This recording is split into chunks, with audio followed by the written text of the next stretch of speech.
संपूर्ण देश आणि पूर्ण जग ज्या क्षणाची वाट पाहत होतं तो क्षण आलाय. रामललाची प्राणप्रतिष्ठा होते आणि याचे साक्षीदार हजारो आणि कोट्यवधी जनता असणार आहे. परंतु रामलालचे प्राणप्रतिष्ठा होणं, राम मंदिर बनणं याच्या पाठीमागं अनेक हात आहेत. त्यापैकी एक आहेत मराठी हात, म्हणजेच की ते इंजिनियर आहेत गिरीश सहस्त्रभोजनीजी आपल्यासोबत आहेत आणि आपण त्यांच्याकडून जाणून घेऊयात की हे मंदिर जे आहे ते कसं आणि कोणत्या पद्धतीनं उभं राहिलं. अगोदर गिरीशजी मला सांगा की तुमचा परिचय, म्हणजे की सुरुवात तुमची कशी झाली, कारण या संपूर्ण राम मंदिराच्या उभारणीमध्ये एक मराठी हात आहे, मराठी विचार आहे आणि तुमचा अनुभव याच्यामध्ये आहे, याचा अभिमान आहे महाराष्ट्राला. जय श्रीराम. सर्व श्रोतांना माझा मनःपूर्वक नमस्कार. मी साधारणपणे गेल्या 30 वर्षापूर्वीचा विचार जेव्हा करतो तेव्हा लक्षात येतं की राम मंदिर बनावं म्हणून त्यावेळेला मोठमोठी आंदोलनं झाली. 92मध्ये कारसेवा झाली, 90मध्ये कारसेवा झाली होती आणि त्या पार्श्वभूमीवर पाहिल्यावरती अनेकांनी अशी मतं व्यक्त केली होती की हे होणारच नाही, शक्यच नाही, हे काही आमच्या जन्मामध्ये काही होणार नाही. परंतु का कोणास ठाऊक असेही काही लोक जरी असले तरी मोठ्या प्रमाणामध्ये असा एक विचार करणारा लोकांचा वर्ग होता की ज्यांना ठाम खात्री होती की नाही, हे निश्चित याच जन्मामध्ये इथे राम मंदिर बनणारच. आणि मला आनंद आहे या गोष्टीचा की अशा लोकांपैकी एक मी होतो आणि हे माझं स्वप्नसुद्धा जे होतं असंख्य लोकांपैकी ते सुद्धा इथे आता साकार होतं आहे प्रत्यक्ष. राम मंदिर बनावं म्हणून याकरता असंख्य लोकांनी आपली प्राणाहुती दिलेली आहे. ऐतिहासिक काळापासून बघितलं तर जवळजवळ 4.25 ते 4 लाख हिंदूंनी आपलं बलिदान या मंदिराच्या रक्षणाकरता वेळोवेळी दिलेलं आहे. मी स्वातंत्र्यानंतरच्या घडामोडींबद्दल जर का बोलायचं तर हे की स्वातंत्र्य मिळाल्यानंतर हिंदूंची मानसिकता स्वाभाविक ही होती की इथे आता आपलं मंदिर बनायलाच हवं, परंतु राजकारणी लोकांच्या सर्व खेळामध्ये ह्याला ते शक्य झालं नाही त्या काळी. नंतर ती कोर्ट केस झाली, ती लांबत गेली आणि त्याच्यानंतर अंतिम त्याचा निर्णय होण्याचा तो दिन आला, तो म्हणजे 9 नोव्हेंबर 2019. परंतु 90 ते 92 या कारसेवांच्या नंतर इथे या सर्व मोहिमेचे जे शिल्पकार होते ते माननीय अशोकजी सिंगल यांना कुठेही कुठलीही शंका नव्हती. इथे मंदिर निश्चित बनणारच ही त्यांना पूर्ण खात्री होती आणि त्या दृष्टीने माननीय अशोकजींनी या मंदिराची जी आहे तो आराखडा बनवून आणि याचं बांधकाम कोण करणार वगैरे या बाबतीमध्ये हालचाली तेव्हाच सुरू केलेल्या होत्या. पुढे कालांतराने लहान मंदिरापासून जागा जी आहे ती मोठी मिळाल्यानंतर सुप्रीम कोर्टाच्या निवाड्यानंतर त्या मंदिराचा पूर्ण जो आहे तो ढाचा मोठा स्वरूपाचा बनवायचा आहे ठरलं आणि त्यामुळे आज 70 एकराच्या या भूमीमध्ये एक भव्य मंदिराची निर्मिती इथे होते आहे आणि आता ही प्राणप्रतिष्ठेचाही एक क्षण अगदी जवळ आलेला आहे. मला हे सांगताना अतिशय आनंद होतो की असंख्य लोकांमध्ये ज्यांचे हात प्रत्यक्ष इथे लागलेले आहेत. मी असं मुळीच समजत नाही की मी याकरता सर्वात पात्र असीन कदाचित माझ्या शैक्षणिक किंवा अनुभवांच्या क्षेत्राने, परंतु मला जर रामललांनीच या कार्याकरता निवडलेलं आहे तर हे माझ्याकरता सर्वात मोठं सर्टिफिकेट आहे असं मी समजतो. कसं जोडला गेला इंटरेस्टिंग कसं जोडलं बघा, तुम्हाला जर का शिक्षण किंवा अनुभवाचा जर का माझ्या पाठबळाचा विचार केला तर तो चांगला आहेच, यात काही वाद नाही आहे. आणि बरेचशी आयकॉनिक प्रोजेक्टसुद्धा माझ्या हातून घडलेली आहेत ईश्वराच्या इच्छेने. मी बुर्ज खलिफामध्ये दुबईमध्ये होतो त्यावेळेला होतो, त्यानंतर शेख झायद म्युझियममध्ये अबुधाबीत होतो, सेंट पीटर्सबर्ग टॉवर रशियामध्ये जे आहे त्याच्या घडणीमधल्या पूर्ण प्रोजेक्टच्या मांडणीमध्ये माझा मोलाचा वाटा होता. परंतु या व्यतिरिक्त असंख्य लहान मोठी अशी प्रोजेक्ट्स होती ज्याच्यामध्ये माझा हा डिझायनर म्हणून, स्ट्रक्चरल इंजिनियर म्हणून किंवा प्रोजेक्ट मॅनेजमेंट या वेगळ्या वेगळ्या भूमिकांमध्ये माझा वाटा राहिलेला आहे. परंतु मी पुन्हा मूळ तिथेच येतो की माझ्याहीपेक्षा आणखीन क्वालिफाईड लोक या भारत भूमीमध्ये निश्चित आहेत. परंतु रामानेच मला जर निवडलं असेल तर मी इथे येणारच होतो आणि मी तो इथे येऊन पोचलेलो आहे. माझी तीव्र इच्छा होती, मात्र एवढं मी निश्चित सांगेन की अत्यंत तीव्र इच्छा होती, जेव्हा मी ठरवलं की आता साधारण 2019मध्ये की आता पोटापाण्याकरता म्हणून कमावणं पुरेसं झालेलं आहे, आता इथून पुढे काहीतरी असं कार्य करायचं की जे समाजकार्य, धर्मकार्य किंवा देशकार्य या प्रकारे होईल. तेव्हा माझी तीव्र इच्छा असताना बहुतेक ती रामापर्यंत पोहोचली आणि त्यांनी मला या कार्याशी जोडून घेतलेलं आहे. बरोबर आहे. म्हणजे की श्रद्धा आणि त्यासोबत आलेली विद्वत्ता, म्हणजे या दोघांचा संगम जो आहे तो दिसून येतोय.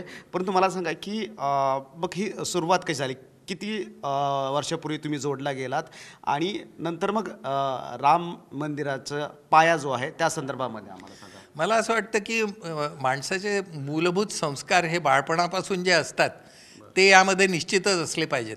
कारण की आईवडिलांनी दिलेले संस्कार, काका काकू, मामा मामी या सर्व नातेवाईकांचे, मोठे भाऊ या सर्वांनी दिलेले जे संस्कार असतात, मित्रमंडळी, ज्या लोकांमध्ये तुम्ही वावरता तो समाज, या सर्वांचा आपल्या घडणीमध्ये इतका मोठा वाटा असतो. त्याचबरोबर माझ्यावरती बालपणापासून झालेले संघाचे संस्कार हे अत्यंत मोलाचे आहेत. कारण की संघाच्या संस्कारामध्ये माणूस हा फक्त स्वार्थाचा विचार न करता त्या पलीकडेही माझं काहीतरी कर्तव्य या देशाप्रती लागतं या विचारांचा निश्चित बनतो आणि त्या संस्कारांचा माझ्यावरही फार मोठा परिणाम झालेला आहे. आणि त्याच कारणामुळे माझ्या मनामध्ये रिटायरमेंटनंतर काहीतरी असं करण्याची इच्छा निर्माण झाली असं मी समजतो. अच्छा, पण ते संस्कार तुम्हाला नागपूरमधून, गोव्यामधून कसे मिळत गेले? हे माझ्याच पिढीचे नाही, माझ्या अगोदरच्याही पिढीमध्ये संघाचे संस्कार होते. आणि खरं अगदी बोलायचं तर संघ संस्थापनेच्या काळापासून आमचं कुळ जे आहे ते या विचारांशी जोडलेलं आहे. अशी असंख्य कुटुंब असतील, त्यापैकी आमचंही एक कुटुंब आहे. आता पुन्हा आपण राम मंदिराकडे वळूयात की जेव्हा हा प्रोजेक्ट हातामध्ये आला तर त्यावेळेस विचार कसा करण्यात आला? कारण काय की तुम्ही, मला माहीत आहे की रिटायरमेंटनंतर निस्वार्थीपणे संपूर्ण वाहून घेतलं होतं आणि जिथे स्वतःची इच्छा येते तिथे मार्ग निघतात. कारण अडचणी खूप होत्या, पाया वाळू असणं, इथले नदी असणं. कशा पद्धतीनं तुम्ही त्याच्यावर मात केली? इथे आल्यावरती माझा जो रोल या सर्व बांधणीमध्ये होता तो मुळामध्ये मी structural engineer, civil structural engineer असल्यामुळे वास्तूच्या स्थैर्याकडे बघणं हा माझा प्रमुख जो आहे तो दृष्टिकोन राहिला. कारण वास्तू सुंदर बनवणं, त्याच्यामध्ये सुंदर प्रकारच्या मूर्तींची घडाई करणं, वास्तूच्या निर्मितीला वास्तुशास्त्राप्रमाणे निरनिराळ्या पैलूंप्रमाणे बनवणं, याकरता वेगळे वेगळे एक्सपर्ट लोक होते.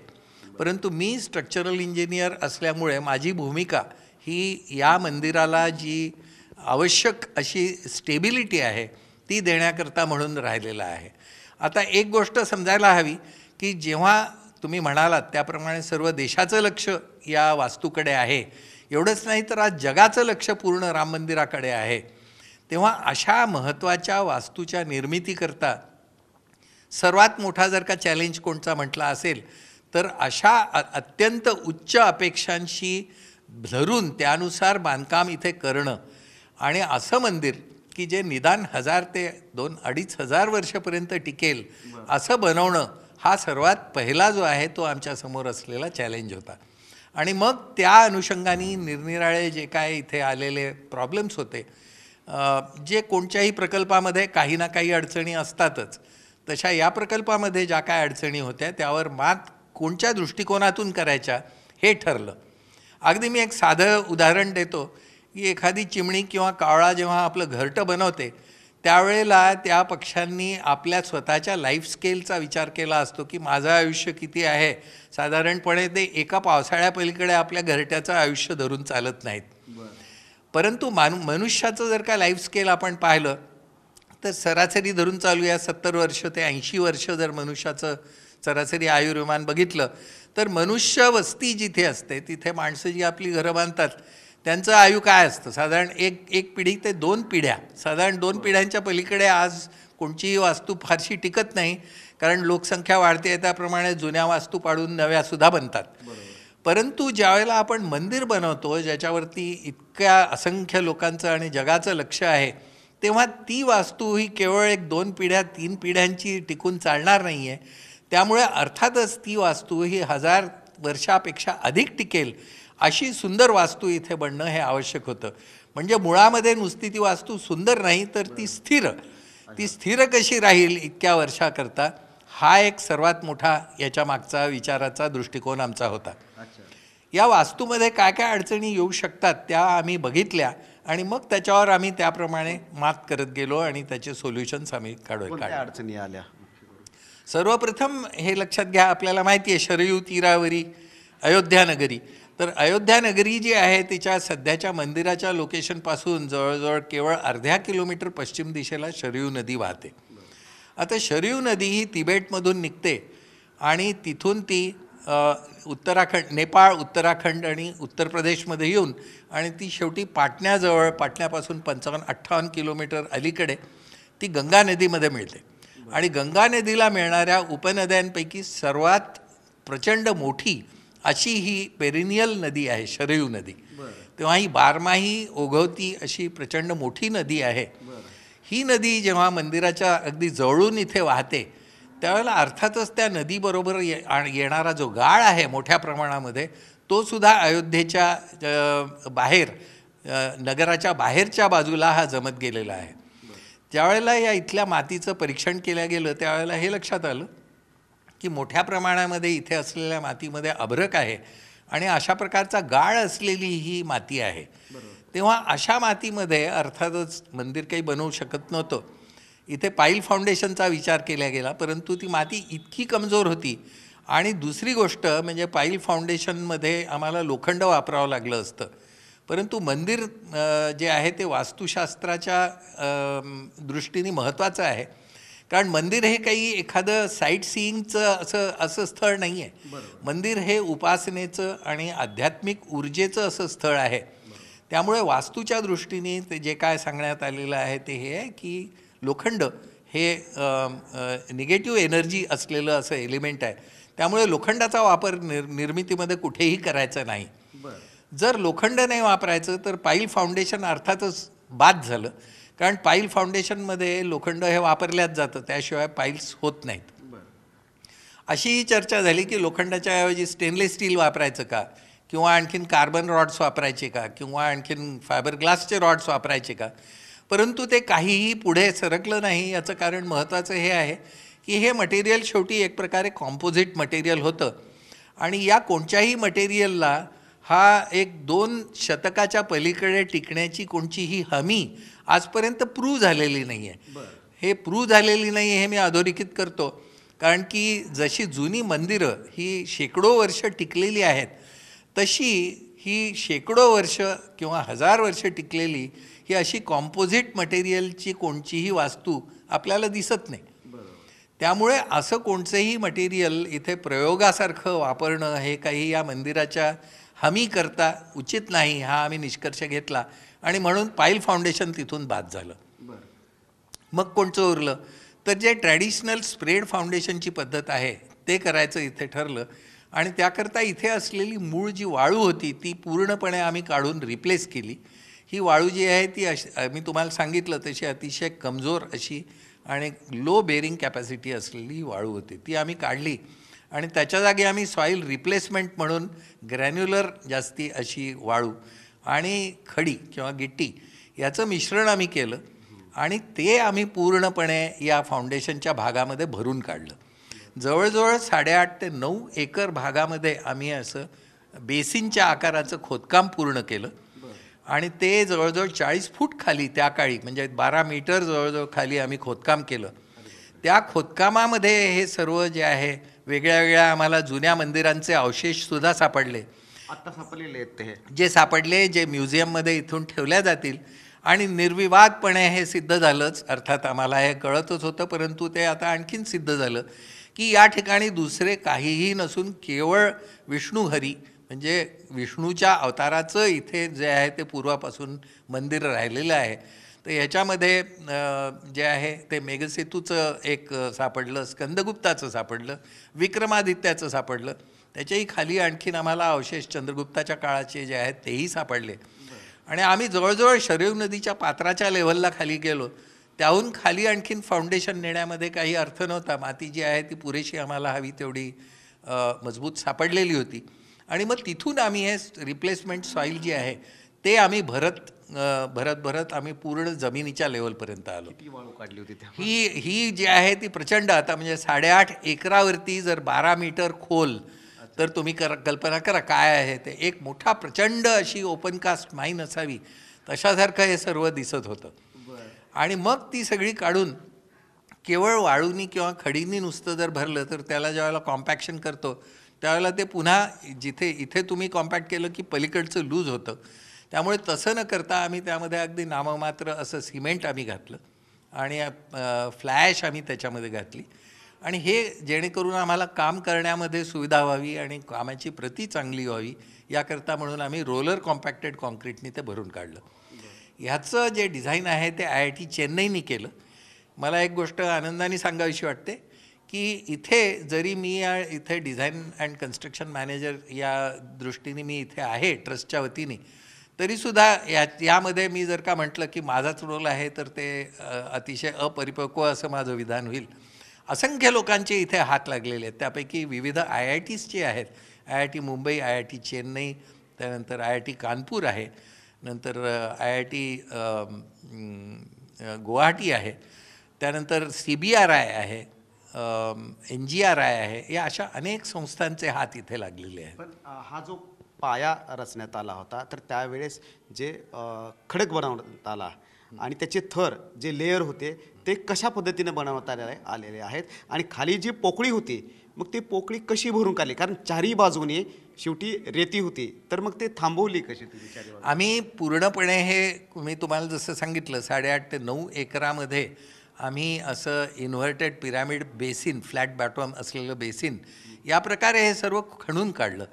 ते काढल्यानंतर आम्ही त्याच्यामध्ये 30-30 सेंटीमीटरचे असे कॉन्क्रीटचे आम्ही लेयर्स त्याच्यामध्ये बनवले आणि त्याला रोलरनी कॉम्पॅक्ट करून त्याची जाडी 2 इंच कॉम्पॅक्ट करून 12 इंचावरनं 10 इंचावर आणायचं. अशा पद्धतीने आम्ही एक लेयर, मग पुढचा लेयर, त्याच्यावर तिसरा लेयर, असं करत करत आम्ही 48 लेयर्स 12 मीटरमध्ये कॉन्क्रीट भरलेलं आहे. त्यामध्ये लीन कॉन्क्रीट हे कमी ताकदीचं आहे, परंतु सिमेंट इतपतच मिसळलं की आम्हाला काम करण्यामध्ये त्याच्यामध्ये सुविधा होईल.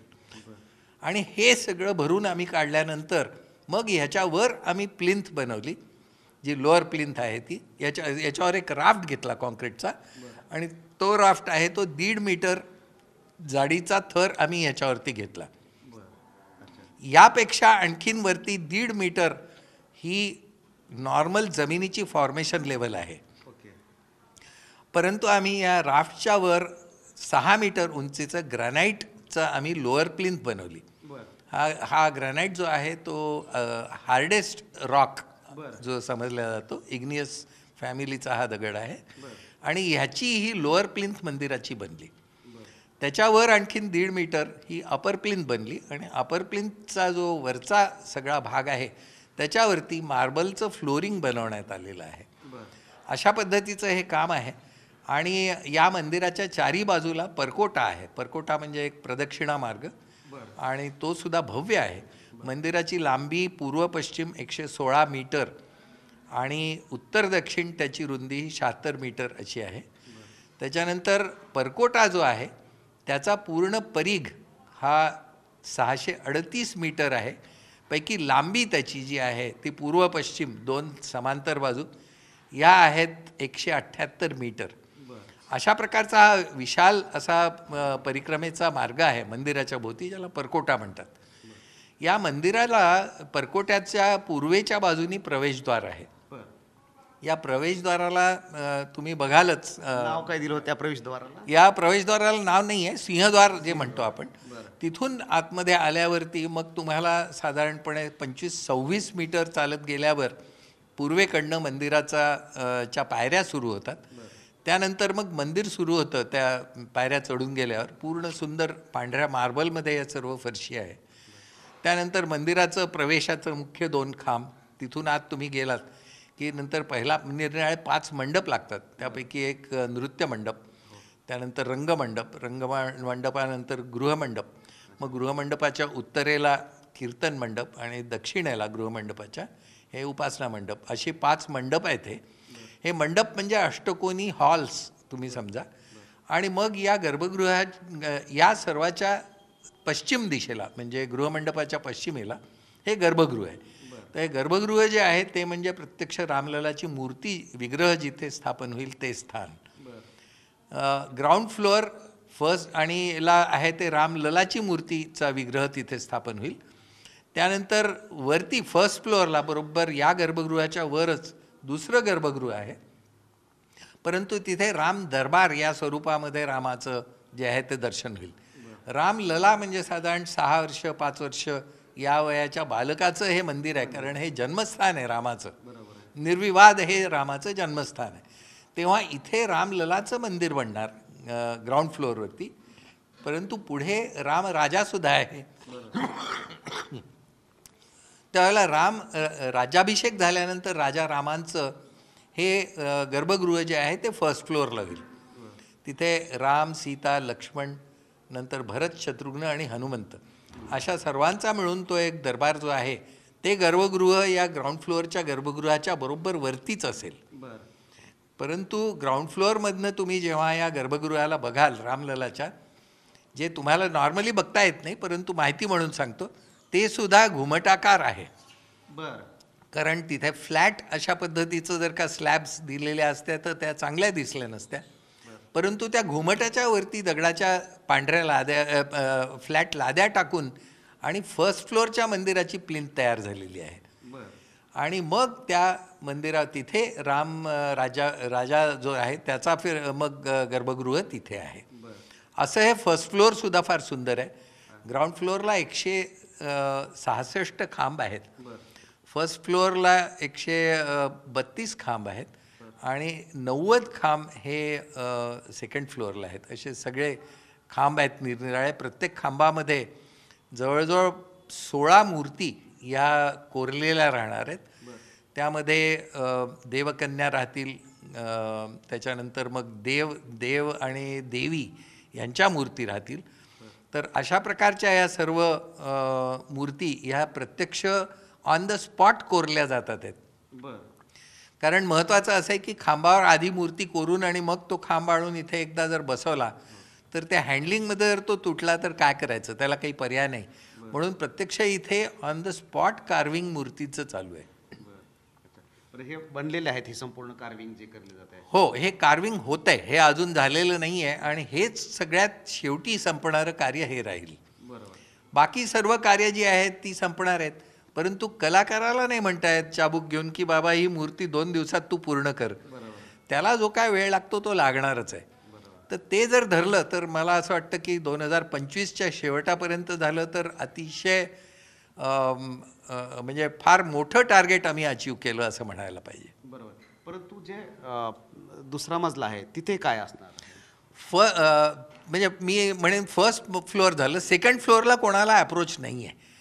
म्हणजे ग्राउंड +2 आहे, त्यापैकी जो सेकंड फ्लोअर आहे तो कोणाला तिथे अप्रोच नाही.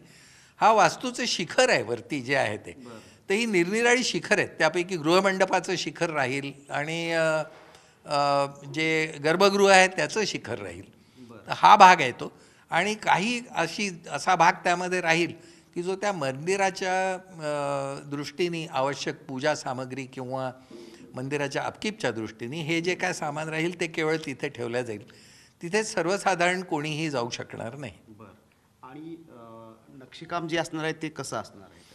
नक्षीकाम जे आहे ते जेव्हा घुमटामध्ये आपण म्हणतो तर मंदिराचे जसे हे मी तुम्हाला मंडप सांगितले, तर मंडपाचं जे सिलिंग आहे ते सर्व घुमटांचं आहे. कारण त्यांना सुंदर असे शिखर आहे वरती. तर ही बघण्यासारखी गंमत आहे. आपल्याला या गोष्टीचं मंदिर पाहत असताना प्रत्यक्ष त्या क्षणी जाणवणार नाही, पण हे सर्व दगडांचं असल्यामुळे जर तुम्ही कल्पना कराल की घुमट हे दगडांनी बनलं आहे तर तुम्हाला तो दगड असा हवा की ज्याला आतून म्हणजे खालून पाहताना सुद्धा त्याच्यावरती सुंदर नक्षीकाम आहे आणि बाहेरून पाहताना सुद्धा त्याला नक्षीकाम आहे. तर असा प्रत्येक दगड ज्याला खालूनही आहे नक्षी, बाहेरूनही नक्षी आहे, असे दगड हे हँडल करून, कारण हे उचलून जागी ठेवायचे आहेत, तर ते अशक्य आहे. त्यामुळे पद्धत जी आहे ती अशी आहे की अगोदर आम्ही असे दगड बसवतो की जे आतून दिसणार आहेत ते दगड आधी बसतात आणि त्या दगडांचा खालचा फेस जो आहे त्याच्यावर सुंदर नक्षीकाम केलेलं आहे, पण वरचा फेस त्याचा जो असतो तो साधा प्लेन फ्लॅट सरफेसेस असतात. आणि मग त्यानंतर त्या दगडावर पुन्हा दुसरे दगड बसवले जातात ज्याचा खालचा फेस हा फ्लॅट असतो आणि वरचा दर्शनी फेस आहे तो नक्षीकाम केलेला असतो. तर अशा रीतीने एका शिखरामध्ये जे दगड बसतात ते 2 लेयर्समध्ये एकमेकावर टचिंग असे ते दगड बसतात. यामध्ये सुद्धा सुंदर नक्षीकाम त्यामुळे खालून बघाल त्यावेळेला तुम्हाला दिसेल. अर्थातच देवी देवता यांच्याच मूर्ती त्या राहतील आणि बाहेरून तुम्ही जेव्हा बघाल त्यावेळेला मंदिराचं जे सौंदर्य वाढेल अशा प्रकारचे ट्रॅडिशनल त्याच्यामध्ये आकार असतील, हे त्याला दिलेले असतील. जुने मंदिर जे आहेत ते अतिशय भक्कम असतात, मजबूत असतात. तोच विचार करून सुद्धा हे मंदिर बनवण्यात आलेलं आहे. भूकंपाचा, अर्थक्वेकचा सुद्धा विचार करण्यात आलेला. अर्थक्वेकचा विचार तर सर्वात पहिल्यांदा केला गेला. म्हणजे मी फाउंडेशनचं जसं तुम्हाला सांगितलं त्याच्याचबरोबर दुसरा महत्त्वाचा विचार होता तो अर्थक्वेकचा होता. या भागामध्ये कारण हिमालयापासून आम्ही जेमतेम 200 ते 250 किलोमीटर अंतरावरती दक्षिणेला आहोत आणि हिमालयामध्ये असंख्य भूकंप वर्षभर होतच असतात. तेव्हा या भूकंपांचे शॉक्स हे अयोध्येमध्ये सुद्धा पोहोचतात. तेव्हा अशा प्रकारच्या भूकंपांची काय तीव्रता राहील याचा अंदाज हा CBRIच्या गाईडलाईन्समध्ये दिलेला असतो. आम्ही त्या गाईडलाईन्सप्रमाणे ज्या तीव्रतेचा भूकंप येईल त्यापेक्षा आम्ही आणखीन एक वरच्या डिग्रीचा असा भूकंप धरून आणि त्या दृष्टीने पूर्ण याचं जे आहे ते डिझाईन केलं गेलेलं आहे. हे पूर्ण स्ट्रक्चरल डिझाईन जे आहे त्याचं पूर्ण CBRI रुर्की यांनी ते केलेलं आहे. आणि त्यांनी, हीच मंडळी एक्सपर्ट आहेत कारण अर्थक्वेकचा डेटा सर्व जे आहे ते जनरेट करणारे CBRIच आहेत आणि त्यांनीच याचं पूर्ण स्ट्रक्चरल जे आहे ते स्टेबिलिटीचे कॅल्क्युलेशन्स केलेले आहेत. हे अत्यंत भक्कम आहे. हे माझ्या पाहण्यामध्ये जे आलं, मी ते पूर्णपणे नंतर बघितलेलं आहे आणि हे एवढं मी नक्कीच सांगू शकतो की हे भक्कम आहे सर्व. परंतु हे दगड जे वापरण्यात आलेले आहेत ते सुद्धा, त्याची सुद्धा टेस्टिंग करण्यात आली होती. कारण 1000 वर्ष दगड ज्या वेळेला क्वारीमधनं निघतो त्यावेळेला तो कशा पद्धतीने काढतात, तर पूर्वी एक्सप्लोजन होतं, ते मोठा धम असा आवाज यायचा आणि आता आजकाल सायलेंट एक्सप्लोजन्स होतात. दगडांना ड्रिलिंग करतात दगडाच्या क्वारीमध्ये आणि त्याच्यामध्ये जे आहेत ते केमिकल्स टाकतात ज्याच्यामुळे तो दगड असा फाटतो आणि क्रॅक होऊन आणि दगडाच्या मोठमोठाले ब्लॉक्स बाहेर निघतात. तर हा दगड ज्या वेळेला बाहेर निघतो त्यानंतर त्या दगडामध्ये आम्हाला हव्या त्या आकाराचे निरनिराळे दगड हे कापल्या जातात आणि मग ते कापल्यानंतर जो प्रत्यक्ष दगड आम्ही तो उचलणार की नाही, घेणार की नाही हे बघण्यापूर्वी त्या दगडाचं पूर्ण परीक्षण होतं. आणि हे काम रॉक मॅनेजमेंट इन्स्टिट्यूट जी आहे दक्षिण भारतामध्ये हैदराबादची, तर NGRIच्या अखत्यारीमध्ये येते, तर त्या लोकांनी हे पूर्ण काम केलेलं आहे. प्रत्येक दगड इथे आलेला आहे तो त्यांनी सर्टिफाय केलेला आहे की या दगडामध्ये पोटामध्ये आतल्या भागात कुठलीही क्रॅक नाही. असा प्रत्येक दगड हा इथला साऊंड आणि चांगला स्ट्रॉंग असा दगड वापरला गेलेला आहे. असं किती दगड वापरण्यात आलेलं आहे हे सांगणं फार अवघड आहे. मी एवढं तुम्हाला फक्त सांगेन की 17,000 दगड हे प्लिंथमध्ये ग्रॅनाईटच्या वापरल्या गेलेल्या आहेत आणि एक दगड आहे तो 1.5 metre by 75 centimetre by 90 centimetre, म्हणजे 5 फूट बाय 2.5 फूट बाय 3 फूट या आकाराचा एक ग्रॅनाईटचा दगड, असे 17,000 दगड इथे प्लिंथमध्ये, लोअर प्लिंथला वापरल्या गेलेले. पण अशी रचना एक आणखीन एक करण्यात आलेली आहे असं कळालं आम्हाला की सूर्याचे जे किरण आहेत ते थेट गर्भगृहापर्यंत पोहोचू शकते. बघा, शाळांमध्ये आपण पेरिस्कोप वगैरे, कॅलिडिओस्कोप, पेरिस्कोप वगैरे हे आपण वाचलेलंच असतं. अगदी तेच तत्त्व इथे आहे आणि छतावरती अशा पाईपवरती असेल आलेला, ज्या पाईपमध्ये सूर्यकिरण पडतील आणि ते रिफ्लेक्ट होऊन रामाच्या चेहऱ्यावरती प्रत्यक्ष येतील. तर अशी ती योजना आहे. फक्त ह्याच्यामध्ये जे आहे थोडं टेक्निक हायफाय म्हणता येईल असं ते हे आहे की 19 वर्षापर्यंत बरोबर राम जन्माच्या वेळेला दुपारच्या वेळेला रामाच्या मस्तकावरती 2.5 मिनिटं ते 2.75 मिनिटंपर्यंत सूर्याचे किरण पुढचे 19 वर्ष न चुकता बरोबर पडतील. 19 वर्षानंतर त्या इन्स्ट्रुमेंटला पुन्हा रिकॅलिब्रेट केलं जाईल आणि मग पुढच्या आणखीन काय जो काय कॅलिब्रेशनचा अवधी आहे तेवढ्या काळाकरता ते किरण येतील. आता ही गंमत आहे बघा, तुम्हाला हा पाईप आहे, हा समजा जर का 10 सेंटीमीटर डायमीटरचा असला तर सूर्य ज्या वेळेला ट्रान्झिट होतो त्यावेळेला तो त्या 10 सेंटीमीटरच्या एका एंडपासून दुसऱ्या एंडपर्यंत आकाशातनं जात असताना किरण त्याचे पाईपच्या आतमध्ये पडत राहतील, परंतु त्याच्या अलीकडे आणि पलीकडे गेल्यावरती त्याचे किरण आत पडणारच नाहीत. तर हा तो अवधी आहे, बरोबर तेवढ्या वेळामध्ये आलेले किरण सगळे ॲब्सॉर्ब होऊन रिफ्लेक्ट होऊन आणि रामाच्या कपाळावर पडते. किती सेकंद असेल हे तेच सांगितलं मी तुम्हाला, 2.5 ते 2.75 मिनिटं हा कालावधी आहे साधारणपणे. त्याच्यामध्ये खूप विचार करून हे बनवलेलं आहे बऱ्याच लोकांची. मी म्हणूनच अगोदर तुम्हाला सांगितलं की असंख्य लोकांचं याच्यामध्ये योगदान आहे, तर त्यामध्ये हेही विद्वान लोक आहेत जुडलेले. दुसरं की पूर्वेकडून पश्चिमेकडे हे मंदिर असणार आहे, पूर्वेकडून प्रवेश असणार आहे, परंतु या संपूर्ण परिसरामध्ये मंदिरं पण असणार आहेत. ते ऋषीमुनींची मंदिरं असणार आहेत असं कळलं. अगस्त्यमुनी, वशिष्ठ, पुन्हा नंतर अहिल्या आणि शबरी. मंदिराच्या परकोट्याच्या दक्षिण दिशेला ही 7 मंदिरं बनणार आहेत. छोटी मंदिरं आहेत ती. त्या मंदिरांमध्ये निरनिराळी 4 अशी ऋषींची पात्रं आहेत की जी प्रत्यक्ष रामाच्या काळामध्ये रामाशी संबंधित अशी आहेत. एक तर वसिष्ठ ऋषी जे कुलगुरू होते, विश्वामित्र ज्यांनी बाल स्वरूपातल्या रामाला नेऊन त्याच्यानंतर शिक्षण दिलं असे ते विश्वामित्र. त्याच्यानंतर अगस्ती ऋषी की ज्या अगस्ती ऋषींनी रामाला युद्ध केलं त्याकरता जी शस्त्र आहेत ती दिली आणि युद्ध जिंकण्याकरता म्हणून जी काय आहे ती कला त्यांच्याकडून आली. आणि वसिष्ठ, विश्वामित्र, अगस्ती आणि त्यानंतर मग आणखीन 2 पात्र आहेत. एक शबरीचं मंदिर आहे तेही तिथे बनेल, एक निषाद राजाचं मंदिर बनेल.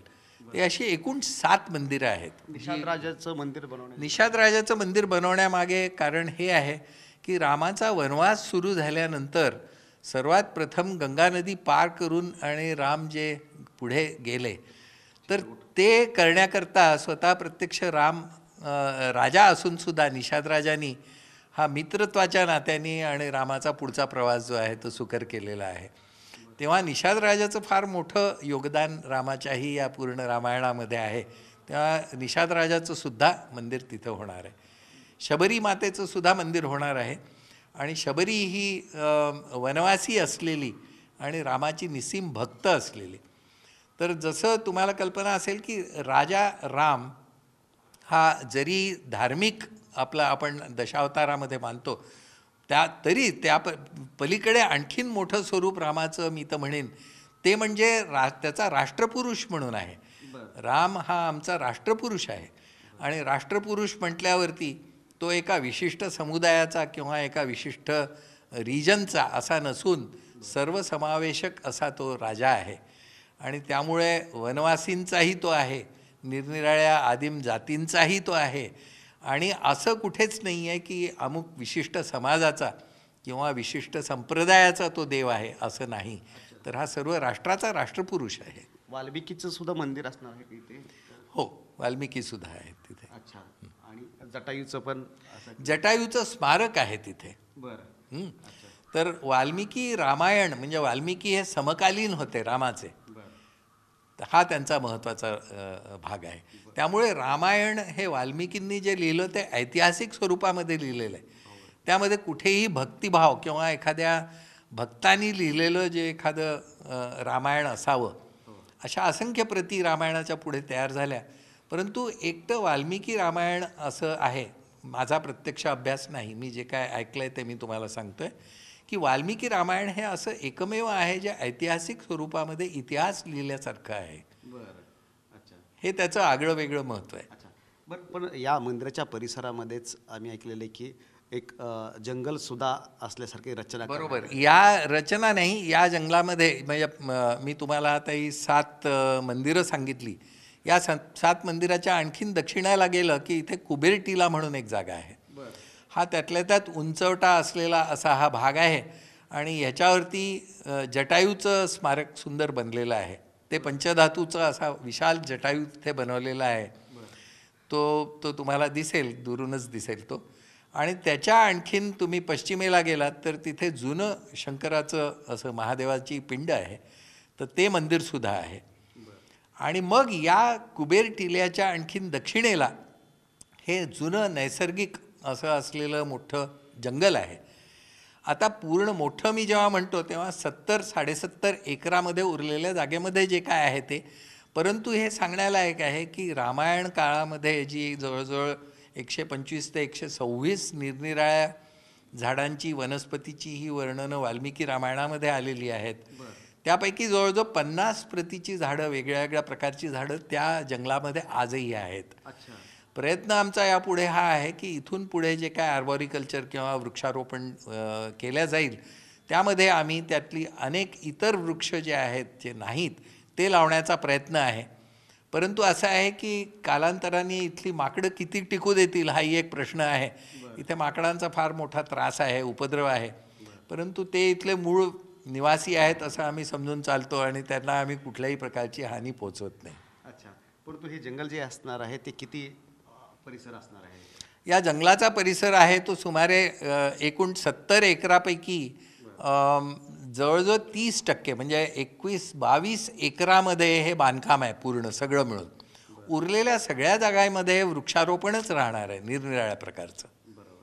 असं आहे. हो, एक राहिलेलं आहे की मूर्ती जी आहे ती कशी असावी त्याच्यावर पण आणि 3 मूर्ती जे आहेत ते बनवण्यासाठी सांगण्यात. मूर्तींचं असं आहे की जेवढे कारागीर बनवतील प्रत्येकाचे भाव बनवण्याचे वेगळे, त्यावेळेला त्या लोकांना एक साधारणपणे रूपरेषा ही रामाच्या बालस्वरूपाची देण्यात आली आणि ही काही एक्सपर्ट अशा आर्टिस्टकडून देण्यात आली आणि ती दिल्यानंतर त्यानुरूप त्या लोकांनी मूर्ती घडवण्याचं काम सुरू केलं. परंतु गंमत अशी आहे की एखादा गायक हा पट्टीचा ज्यावेळेला गायला बसतो तर तो म्हणतो आज माझा आवाज खूप छान लागला आहे म्हणून. आता हा छान आवाज लागला आहे म्हणजे काय हे कोणी वर्णन करू नाही शकत, परंतु तो स्वतः सांगतो की आज माझा आवाज खूप छान लागला आहे, त्याला जाणवतं. तसं मूर्तिकाराचंही तोच प्रकार आहे. तो मूर्ती जेव्हा बनवतो त्यावेळेला त्याला लक्षात येतं की त्याच्या हातून जी कला घडते आहे ती काहीतरी दिव्य घडते आहे. तर आम्ही चांगल्या अशा 3 कलाकारांना 3 मूर्तिकारांना घेऊन आणि वेगळ्या वेगळ्या 3 मूर्ती इथे बनतात आहेत आणि त्याच्यापैकी जे सर्वात दिव्य भाव ज्या मूर्तीमध्ये आलेला अशा प्रकारची जी मूर्ती असेल जी सगळ्यात एक्सप्रेसिव्ह असेल त्या मूर्तीचं चयन सिलेक्शन हे फायनली होईल आणि त्या मूर्तीची प्राणप्रतिष्ठा इथे होईल. यामध्ये एक पास आणि दुसरे फेल परीक्षेमध्ये असा काहीही अंश नाही, कारण शेवटी प्रत्येकाने आपल्या आपल्या परीने सुंदर मूर्ती निर्माण करण्याचा प्रयत्न केलेला आहे आणि शेवटी रामानी स्वतःची मूर्ती निवडली आहे. इतक्या निर्मळ भावाने या मूर्तीचं सिलेक्शन फायनली होणार आहे. पुन्हा नंतर रचना जी आहे आसपासची म्हणजे की लाखो लोक येणार आहेत, मग अशा वेळी संपूर्ण जी रचना मग ते पाण्यापासून शौचालय असेल, वीज असेल, कशा पद्धतीनं हे करण्यात आलेलं आहे आणि त्याचा बोजा कोणावर असणार आहे? बघा, इतक्या मोठ्या प्रमाणामध्ये हे सगळं चालू आहे. साधारणपणे आम्ही पीक रश सर्वात एका दिवशी अत्यधिक जर का संख्या बघितली तर ती 2 लाख दर्शनार्थींची आम्ही धरून चालतो आहे. ॲव्हरेज सर्वसाधारणपणे दिवसांना 50 ते 60 हजारपर्यंत लोक येतील ही आम्ही कल्पना करतो आहे. आता तुम्हाला मी एक कल्पना म्हणून केवळ सांगतो की तिरुपती बालाजी त्यांच्या दर्शनाकरता सुद्धा जाणाऱ्या लोकांची, भाविकांची जी संख्या आहे ती 50 ते 60 हजार रोज पीक सीझनमध्ये, याहून जास्ती नाही आहे. हे मी तुम्हाला केवळ तुलना म्हणून नाही तर स्केल काय असेल त्याची कल्पना दिली की त्याच्या जवळजवळ चौपट गर्दी इथे पीकला अपेक्षित आहे. 14 तास दर्शन इथे असेल आणि त्या 14 तासामध्ये आमची कल्पना आहे की पीक ज्यावेळेला नवरात्र असेल किंवा दिवाळी असेल, वेगळ्या वेगळ्या काही कार्तिक मास असेल, यावेळेला इथे अत्यधिक गर्दी असते. त्यावेळेसची ही गर्दी मी तुम्हाला सांगितली. आता इतके लोक जेव्हा येतील तेव्हा इतक्या लोकांच्या त्या प्रमाणामध्ये त्यांच्याकरता पेयजल झालं, त्यानंतर त्या लोकांच्याकरता आणलेलं सामान त्यांचं त्यांनी ठेवण्याकरता म्हणून काही सोय पाहिजे, म्हणजे बॅगेज हँडलिंग किंवा बॅगेज लॉकर सिस्टीम. त्याच्यानंतर इतके असंख्य लोक येतील, त्यामध्ये चुकीची तत्त्वं काही येऊ नयेत म्हणून दुर्दैवाने प्रत्येकाचं फ्रिस्किंग फिजिकली करणं हे काळाची गरज आहे. तेव्हा सर्व येणाऱ्या दर्शनार्थींचं फिजिकल फ्रिस्किंग हे होणार आहे. त्यानंतर हे पोलीस सिक्युरिटी सिस्टीम तिथे आहे त्याप्रमाणे होईल. याहून अधिक माहिती मी काही सिक्रेसीच्या दृष्टीने इथे देऊ शकत नाही.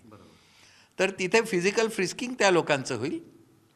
त्यानंतर दर्शनार्थी आतमध्ये येतील, दर्शन घेतील आणि दर्शन घेऊन ते बाहेर निघतील. परंतु या काळामध्ये त्यांना टॉयलेट्सची व्यवस्था आवश्यक आहे. टॉयलेट्स आले म्हटल्यावरती तिथे पाण्याची आपूर्ती, त्याचप्रमाणे डिस्पोजल ऑफ सिवेज म्हणून सिवेज ट्रीटमेंट प्लांट्स आहेत. त्यानंतर 2 निरनिराळे सिवेज ट्रीटमेंट प्लांट्स आहेत, मोठे आहेत ते. वॉटर ट्रीटमेंट प्लांट आवश्यक आहे पिण्याच्या पाण्याकरता. वीज निर्मिती जी आहे ती आम्ही करत नाही आहे, परंतु इथल्या आसपासच्या गावाला पूर्ण विजेचा त्रास होऊ नये म्हणून आम्ही 33 किलोवॉटचं पूर्ण लोड असलेली सेपरेट लाईन हे आम्ही जवळजवळ 22 किलोमीटरपासून सेपरेट इथे आणलेली आहे. ते ही सेपरेट कम्प्लिटली डेडिकेटेड राम जन्मभूमीकरता अशी ही पॉवरची सप्लाय लाईन आहे. त्यामुळे ह्याचा या गावामध्ये कुठल्याही लोकांना विजेचा इथलं खूप लोड वाढलं म्हणून त्यांची वीज कटली हा प्रकार काही होणार नाही. त्यानंतर विजेचं मेन रिसिव्हिंग स्टेशन, 2 सबस्टेशन्स हे झाले. आगीच्या दृष्टीने फायर फायटिंग स्टेशन आहे, त्याची इथे व्यवस्था आहे. तर अशा वेगळ्या वेगळ्या सुविधा इथे सगळ्या आवश्यक आहेत, त्या सर्व इथे आहेत. बरोबर आहे. कोणतीही मोठी इमारत बांधताना किंवा मंदिर बांधताना किंवा इतर गोष्टी अशा वेळी कामगारांचे अपघात हे होत असतात. फार सुंदर प्रश्न तुम्ही विचारला. आजपर्यंत गेल्या 3 वर्षात एकही अपघात इथे झालेला नाही. म्हणजे की हे काय म्हणायचं, पुन्हा रामललाचीच इच्छा. कारण एक थेंबही रक्त न एकही थेंब इथे रक्त झालेलं नाही. एकही कामगाराचा मृत्यू नैसर्गिक कारणाने सुद्धा या 3 वर्षामध्ये झालेला नाही. ॲक्सिडेंट तर सोडूनच द्या. साधारण किती कामगारांचे हात लागलेले आहेत या संपूर्ण? सुरुवातीला कमी होते, परंतु आता वाढत वाढत जवळजवळ 4,500 ते 4,700 कामगार इथे आज मितीला काम करत आहेत. आणि आज मितीला म्हणण्यापेक्षा आता झालं, संपतच आलं आहे. आम्ही इथून पुढे अजून एक जेमतेम 3 दिवसानंतर इथे प्राणप्रतिष्ठेचा काळ जसा येईल तेव्हा आम्ही या सर्व लोकांना आता लवकरच थांबवणार आहोत. अच्छा. तुमच्या या संपूर्ण प्रवासामध्ये मला सांगा की सगळ्यात कठीण काळ कोणता होता की जो निर्णय घेताना सर्वात कठीण काळ हा आहे की असंख्य लोक जे इथे मी येतो मलाही येण्याची इच्छा आहे असं सांगणारे आहेत, त्यांना बाबा रे नको, सध्या नको हे सांगणं हे सर्वात कठीण काम होतं. कारण असंख्य लोक आहेत की ज्यांची इच्छा आहे की निदान मी काही दिवस का होईना तिथे जाऊन काहीतरी सेवा कार्य मी करावं, अशी असंख्य लोकांची इच्छा आहे. म्हणून अगदी विनम्र भावाने मी हे सुरुवातीला सांगितलं तेच सांगू इच्छितो की मी तसुबरही मी हे समजत नाही की मी खूप मोठा विद्वान आहे, परंतु मी हे निश्चित समजतो की रामाने मला इथे आणलेलं आहे. बरोबर आहे, बिलकुल. परंतु सगळ्या त्यामुळं जे अडचणी होत्या त्या सगळ्यावर मात आणि आज हा दिवस उगवलेला आहे की जिथे हा दिवस येणारच होता, ही पण रामाचीच इच्छा होती. रामाचं आयुष्यच संपूर्ण परीक्षा बघणं आणि शेवटी एखाद्या गोष्टीवर विजय मिळवणं असंच आहे. तेव्हा याही राम मंदिराच्याही बाबतीत असंच झालं. परीक्षा बघितली पूर्ण समाजाची, मनाची, हिंदू मनाची बघितली परीक्षा. लोकांमध्ये जागृती आवश्यक आहे तेवढी येईपर्यंत मंदिर झालं नाही. पण गिरीजी, ही परीक्षा अजून संपलेली नाही आहे, कारण वारंवार आरोप हेच होत आहेत की लोकसभा निवडणुकीच्या आधीच हे राम मंदिराचं उद्घाटन किंवा प्राणप्रतिष्ठा करण्याचं काय कारण आहे? याच्यामध्ये सुद्धा राजकारण सुरू आहे. ह्यावर राजकारण निश्चित आहे लोकांचं, परंतु मी म्हणेन की हा लोकांचा बघण्याचा दृष्टिकोन आहे जे असा विचार करतात. मी तर म्हणेन की मला सांगा, जर 9 नोव्हेंबर 2019ला सुप्रीम कोर्टाचा निर्णय झाला आणि त्यानंतर लगेच आम्ही लवकरात लवकर बांधकाम सुरू केलं म्हणून ते आमचं मंदिर जे आहे ते आता 24 या साली जानेवारीमध्ये आमचं मंदिर जे आहे ते त्या स्थितीला पोहोचतं आहे. कल्पना करा, जर सुप्रीम कोर्टाने हा निर्णय आम्हाला 10 वर्षापूर्वी दिला असता तर काय झालं असतं? तर 2024ची निवडणूक जी आहे तिचा काही संबंध होता का त्याशी? अजिबात नसता राहिला.